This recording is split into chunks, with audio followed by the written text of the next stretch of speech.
Box to Box NBA Preview, hosted by Ndegz. Welcome to my NBA Preview.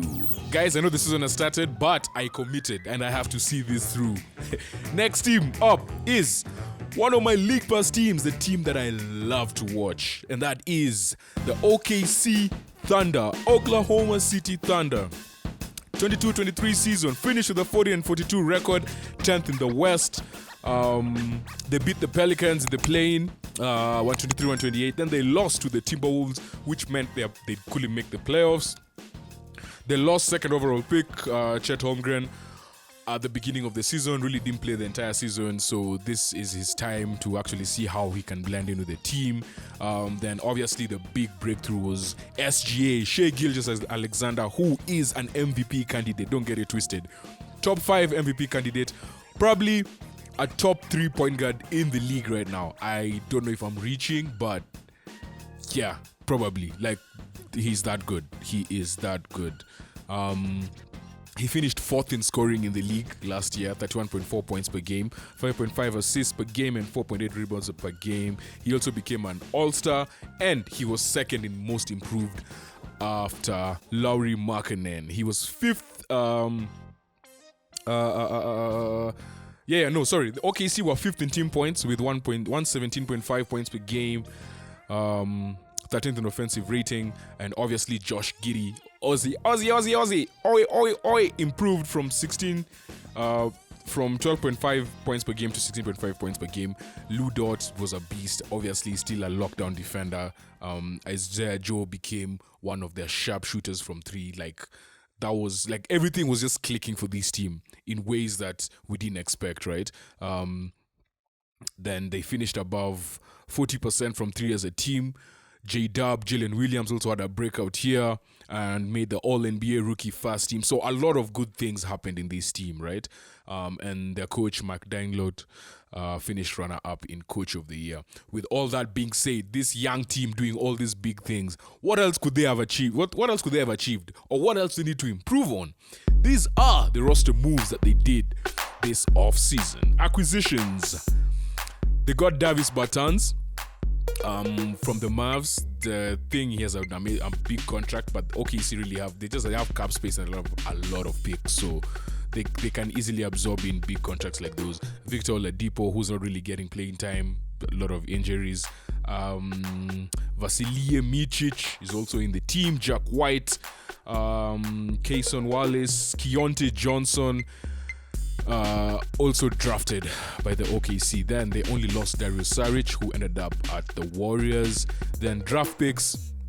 Obviously, they got Kayson Wallace with the 10th pick. Reliable floor general. Suffocating defender. But the one thing that was a bit weird is why would they draft him and they already have Josh Giddey and SGA? So, yeah, just someone who I guess when either of them is on the bench, then you have someone who can actually run the second team or the bench. Then Keontae Johnson with the 50th pick. Then one expiring contract is Poku's contract. He's on a team option of $5 million. He had flashes last year, so it will be interesting to see what they do with him. They'll probably resign him just because he's an asset you can't afford to lose, because for sure he's going to help someone. And he's going to be in his 3rd year, I think, or 4th year next year. So I think they might resign him because they have the cap space and they're really not going in for a big player yet. SGA, they will have to extend soon as well. So that's the only player on an expiring contract for the OKC Thunder. In terms of rotation, this is how they look like. Obviously, PG, SGA, then shooting guard, Josh Giddey, get giddy with it. As small forward, then you have Lou Dort, then power forward, Jalen Williams, and obviously at center, you have Chet Holmgren, who is now with the team after missing the entirety of last season. On the bench, Kayson Wallace, Aaron Wiggins, Isaiah Joe, as we said earlier, Osman Deng, Jalen Williams, Kenrick Williams, Poku, Olivier Sarr, then Treyman, Davis Bertans, and Vasilije Micic. One big question for this team is, can the OKC Thunder actually make it to the 4th or 5th seed? because I feel like everything is clicking. They have good coaching. They have young players they're healthy. Like, there's just a lot that's going on for them. So it's just a matter of doing the things you did well and how can you improve on those things, right? Not too many weaknesses on this team that I'm seeing. It'll be interesting to see if they can maintain their 3-point shooting. I still feel like they need some size, especially around their big men.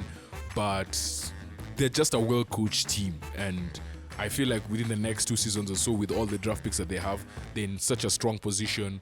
Having SGA, having Chet back, they can actually go and get like a nice asset, like a good 30-40 million player, So it's a team that's in a good place. So my only one big question for them is, can they make the 4th or 5th seed? And that's just by, can they do the things they did well last year? Can they shoot well from 3? Ball movement is important. SGA has to be an all-star again because now he's proven. Actually, now should be going for MVP, should be an MVP candidate, should be top 5, right? Let's see if he can maintain that for the rest of the season. And yeah, just keep doing what you're doing. Like, this team is going places and they're fun to watch. As I said, one of my league pass teams. 24-second shot clock. I'm predicting the OKC Thunder to be, and without all that being said, I'm predicting them to be in 8th place, just because I might live to regret this, because there's some teams above this that I'm not seeing. But yeah, I have to see it through. They still have to figure out how they're going to involve Chet in this team, right? Because he's a big part of their future. He didn't play. He's basically a rookie, right? Because he didn't play the entirety of last season. Even though he's around the team, he's seeing game plans and stuff. But they have a tough task in trying to integrate him into the team and trying to get those and try to win at the same time, right? So my prediction for the OKC Thunder is an 8th place spot, and they'll be in the play-in and will definitely make the playoffs, in my opinion. With that being said, that's the OKC Thunder! Ready for the ultimate slam dunk of content? Don't miss out on any of our NBA previews. Hit subscribe and be the MVP of your basketball knowledge game.